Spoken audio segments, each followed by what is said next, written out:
شریف بھی آ رہا ہے اور آپ کو معلوم ہے ہم نے رمضان میں پڑھائی رکھی ہے، چھٹیاں نہیں رکھی۔ جب میں نے حسنین شروع کیا 1999 میں تو اللہ نے میرے دل میں یہ بات ڈالی کہ رمضان تو علم کا مہینہ ہے، انا انزلناہ فی لیلۃ القدر، اور چاروں آسمانی کتابیں رمضان میں اور سارے صحیفے رمضان میں۔ پتہ نہیں اللہ کو کیا پسند تھا اس مہینے کا۔ حضرت ابراہیم علیہ السلام پر چھوٹی کتابیں اتری یکم رمضان کو، حضرت موسیٰ علیہ السلام پر تورات اتری 2 رمضان کو، حضرت داؤد علیہ السلام پر زبور اتری 6 رمضان کو، حضرت عیسیٰ علیہ السلام پر انجیل اتری 12 یا 18 رمضان کو، اور اللہ کے نبی پر قرآن اترا فی لیلۃ القدر، لیلۃ القدر میں اترا۔ تو سارا آسمانی علم رمضان میں اترا۔ سارے مہینوں کے نام عربوں نے رکھے، محرم، صفر، ربیع الاول، ربیع الثانی، جمادی الاولیٰ، جمادی الثانی، رجب، شعبان، رمضان، شوال، ذوالقعدہ، ذوالحج۔ اس میں جو رمضان ہے یہ نام اللہ نے رکھا، باقی مہینوں کے نام تو رکھے عربوں نے۔ پھر ان کی زبان پہ اللہ لایا رمضان، چونکہ ابھی تو دنیا بھی نہیں بنی تھی اور اللہ نے قرآن کی تلاوت فرمائی تھی، تو اس قرآن میں تھا شہر رمضان الذی انزل فیہ القرآن۔ تو رمضان کا نام اللہ نے پہلے سے چن رکھا تھا، پھر ان سے رکھوا دیا۔ رمضان کہتے ہیں رمض یرمز، جل جانا، جل جانا۔ رمضان کو رمضان کیوں کہتے ہیں؟ کہ اس میں گناہ جل جاتے ہیں۔ مسلمان پہلا روزہ رکھتا ہے اور اس کے گناہ اللہ جلانا شروع کرتا ہے، اس کی بھوک پیاس کی آگ میں گناہوں کو ڈالتا ہے، جلاتا ہے۔ آخر 29 رمضان یا 30 رمضان آخری رات اللہ تعالیٰ اس کی پچھلے سال کے سارے گناہ معاف فرما دیتا ہے۔ تو اس کو اس سے تشبیہ دی گئی کہ جیسے جلنے سے چیز ختم ہو جاتی ہے، رمضان کے روزے کی بھوک اور پیاس کی تپش سے اللہ تعالیٰ پچھلے سال کے سارے گناہوں کو معاف فرما دیتے۔ تو مجھے خیال آیا اس وقت جب ابھی بالکل کزرع اخرج شطأہ تھا، ہمارے مدرسے کی مثال کزرع اخرج شطأہ، دعا کرو اللہ تعالیٰ فاستغلظ فاستوى علی سوقہ، اسے بنا دے۔ امید تو ہے کہ کچھ شکل اللہ نے بنا دی، اللہ اسے پوری دنیا میں پھیلا دے۔ میری تو تمنا ہے کہ ایک ایسی مثبت سوچ کے علماء کے اللہ میرے ذریعے سے تیار کروا دے جو امت کو جوڑنے والے ہوں، توڑنے والے ہوں۔ تو اللہ تعالیٰ آپ کو مثبت بنائے۔ رمضان میں چونکہ سارا علم اترا تو مجھے خیال آیا کہ ہمیں رمضان میں چھٹی کرنا تو ایک ایسی عادت ہے، کوئی سنت تو ہے نہیں، تو مجھے رمضان میں پڑھائی کروانی چاہیے، چاہے تھوڑی ہوگی۔ روزے کی بھوک بھی ستائے گی اور رات کے جاگنے کی وجہ سے نیند بھی ستائے گی، لیکن اس میں ایک لفظ سینکڑوں لفظوں پہ بھاری ہوگا، غیر رمضان۔ 2 آلو پراٹھے ہوگا غیر رمضان۔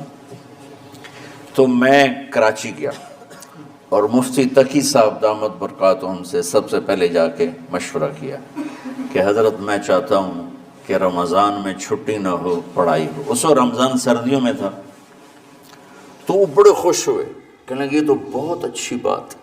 وہ تو اتنے بڑے ہاتھی کے پاؤں میں سب کا پاؤں، اتنی بڑی ہستی نے، وہ صرف پاکستان کا سرمایہ نہیں پوری امت کا سرمایہ ہے۔ تو ان کی اس بولنے نے مجھے ہمت دے دی۔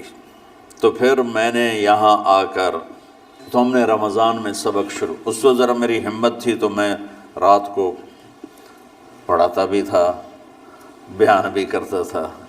تو ہم نے رمضان میں شروع کی کہ یہ رحمتوں کا مہینہ، ہر چیز کی برکت کا مہینہ، ہر شے کی اللہ کی طرف سے فراوانی اس میں ہے، علم کی بھی، ہدایت کی بھی، رزق کی بھی۔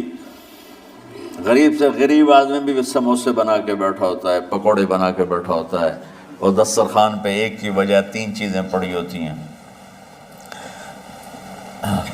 چاہے رمضان کے بعد سب کے پیٹ خراب ہوں، ایک واری تک کھانے دی تباہی پھیر دیں۔ روزے کا مقصد ہی فوت ہو جاتا ہے۔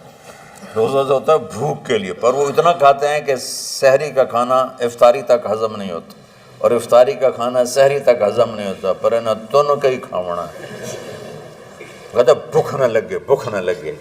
وہ بھوک لگنے کے لیے تو روزہ ہے کہ ایک تو یہ جسم کو صاف کرتا ہے، دوسرا غریبوں کی غربت کا احساس پیدا کرتا ہے کہ جو بھوک تو آج برداشت کرتا ہے، غریب روزانہ یہ بھوک برداشت کرتا ہے۔ تو اللہ کے غریبوں کا، غریب بندوں کو کی خدمت کر، ان تک اپنے مال پہنچا، اپنا اللہ نے دیا ہے تو ان کو بھی اس میں شریک کر، قبر میں لے جائے گا۔ تو اللہ تعالیٰ نے میرے دل میں یہ ڈالا تو ہم نے تعلیم رمضان میں شروع کی، کیونکہ قرآن رمضان میں اترا، انجیل رمضان میں اتری، زبور رمضان میں اتری، تورات رمضان میں اتری، تو پھر اللہ نے اس مہینے کا نام خود رکھا شہر رمضان، شہر رمضان۔ اس میں شب قدر رکھی، اس میں رات کی ایک نماز۔ اچھا، پہلی امتوں پہ روزہ فرض تھا افطاری سے افطاری، افطاری سے افطاری، بہت شدید تھا، 24 گھنٹے کا روزہ۔ بس افطاری کے بعد آنکھ لگ جاتی تو روزہ اگلا شروع ہو جاتا تھا۔ تو ہم پر بھی پہلے ایسے ہی روزہ اترا، افطاری سے افطاری۔ تو ابن سریمہ رضی اللہ تعالی عنہ اونٹ چرانے والے تھے، وہ شام کو لوٹے تو بیوی سے پوچھا کوئی افطاری کا سامان ہے؟ انہوں نے کہا ہے تو نہیں، میں کہیں سے لے آتی ہوں۔ وہ گئیں افطاری کا کوئی سامان لینے، ان کو تھوڑی دیر ہو گئی اور ان کی آنکھ لگ گئی، تھکے ہوئے تھے، سورج ڈوب گیا۔ جب وہ آئیں تو ان کا ہائے سریمہ تو ہلاک ہو گیا۔ کہ کیا ہوا؟ کہ اگلا روزہ شروع ہو گیا کیونکہ تیری آنکھ لگ گئی۔ تو انہوں نے کہا چلو کوئی بات نہیں، لیکن ظہر کے وقت بے ہوش ہو گئے۔ ایک روایت میں آتا ہے نماز پڑھنے آئے اور گر گئے، اور ایک میں آتا ہے گھر میں بے ہوش ہوئے۔ تو جو بھی صورتحال تھی اللہ کے نبی کو پتہ چلا۔ کیا ہوا سریمہ کو؟ کہا جی وہ افطاری کر نہیں سکے تو روزہ شروع ہو گیا تو بے ہوش ہو گئے۔ تو اللہ کے نبی رنجیدہ ہوئے تو اللہ تعالیٰ نے قرآن اتار دیا، چلو میرے محبوب ساری رات کھاؤ، حتیٰ یتبین لکم الخیط الابیض من الخیط الاسود من الفجر، کہ میرے محبوب صبح صادق تک آپ کی امت کو اجازت ہے، کھاؤ۔ پہلی امتوں پر افطاری سے افطاری، لیکن ان کی نماز تراویح نہیں تھی، تو ہمیں اللہ تعالیٰ نے دیا سحری تک، پوری رات۔ اچھا، ایک صحابی آئے، یا رسول اللہ میں تو مارا گیا۔ آپ نے کہا کیا ہوا؟ کہا میرا روزہ تھا، میں بیوی کے پاس چلا گیا۔ آپ نے کہا تو پھر تو غلام آزاد کر، کفارہ دے۔ کہا جی میں تو خود غریب آدمی ہوں، غلام کہاں سے آزاد کروں، خریدنا پڑے گا۔ آپ نے کہا 60 مسکینوں کو کھانا کھلا۔ کہ میں آپ مسکین ہوں، میں کینوں کھانا کھلاؤں؟ آپ نے فرمایا پھر آخری ہے کہ 60 روزے رکھ، مسلسل رکھنے ہوتے ہیں جو کفارے کے ہوتے ہیں۔ وہ کہنے لگا ایک روزے چاہے کم کیتا ہے، 60 روزے اج میں کی کروں گا؟ تو آپ نے فرمایا اچھا ٹھیک ہے بیٹھ جا، بیٹھ گئے۔ تھوڑی دیر ہوئی تو ایک انصاری صحابی کھجوروں کا ٹوکرا لے کر آکے، یا رسول اللہ یہ صدقے کی کھجوریں ہیں، تقسیم فرما دیں۔ تو آپ نے فرمایا بھائی وہ کدھر ہو؟ کہا جی بیٹھا ہوں۔ آپ نے کہا ادھر آ، یہ کھجوریں لے جا اور 60 گھروں میں تقسیم کر دے۔ سبحان اللہ، اللہ نے اس امت کو لاڈ لڈائے ہیں، یہ اللہ کی لاڈلی امت۔ عجیب واقعہ یہ، کہنے لگا یا رسول اللہ، اللہ کی قسم مدینے میں مجھ سے غریب کوئی نہیں، آپ ایسا کرو یہ میرا کفارہ مجھے ہی صدقہ کر دو۔ تو آپ اتنا ہنسے کہ یہ آخری دانت نظر آنے لگے۔ بہت کم ایسا ہوتا تھا، فَضَحِكَ حَتَّى بَدَتْ نَوَاجِذُهُ، ایسا ہنسنا آپ کبھی کبھی ہنستے تھے کہ آخری دانت پورا منہ کھل جائے، تو آپ اتنا ہنسے کہ آخری دانت تک نظر آنے لگے۔ تو آپ نے کہا اچھا جا لے جا تیرے واسطے، لیکن یہ صرف تیرے لیے اور کسی کے لیے نہیں ہے۔ تو جب ایسی خیانت ہوئی تو اللہ تعالیٰ نے دوسرا حکم بھی اتار دیا، باشروہن، کہ تمہارے لیے بیوی بھی حلال ہے کھانا بھی حلال ہے جب تک صبح صادق نہیں ہو جاتی. لیکن اللہ نے ہمیں ایک نماز عطا فرما دی جس کو ہم آج صلاۃ التراویح کہتے ہیں. میرے نبی کے زمانے میں اسے قیام اللیل کہا جاتا تھا. تو اللہ نے ہمیں رات کی نماز عطا فرمائی، اور چونکہ یہ ایک مشقت ہے تو میرے نبی نے کہا یہ رات کی نماز کے ہر سجدے پر 1500 نیکی لکھی جاتی، 1500 نیکی لکھی جاتی. اور اللہ تعالیٰ ہر سجدے پر جنت میں ایک محل بناتا ہے جس کے 60,000 سونے چاندی کے دروازے ہوتے ہیں. 60,000 سونے چاندی کے دروازے ہوتے ہیں. اور ایک درخت اس کے لیے لگاتا ہے جس کے نیچے 100 سال گھوڑا دوڑ سکتا ہے. تو رمضان کا اہتمام آپ رجب سے شروع فرما دیتے تھے. میرے نبی نے 9 رمضان دیکھے، 9 رمضان اپنی زندگی میں، 9 رمضان. 10ویں رمضان سے پہلے آپ اللہ کے پاس تشریف لے گئے. آپ کی زندگی میں روزے فرض ہونے سے آپ کی وفات تک 9 رمضان گزرے. اور میں قربان جاؤں اپنے نبی پر، اپنی امت پہ کیسی شفقت تھی. آپ سحری کھاتے تھے بالکل آخری وقت، ادھر بلال اذان دے رہا ہے اور ادھر آپ آخری لقمہ کھا رہے ہیں، اور ادھر سورج نیچے ہوا اور آپ کھجور منہ میں. ایک آدمی اوپر کھڑا ہوتا تھا مدینے میں تو وہ چھت پہ، گھر کی چھت پہ کھڑا ہوتا تھا. سفر میں ہے تو وہ کسی پہاڑی پہ کھڑا ہوتا تھا.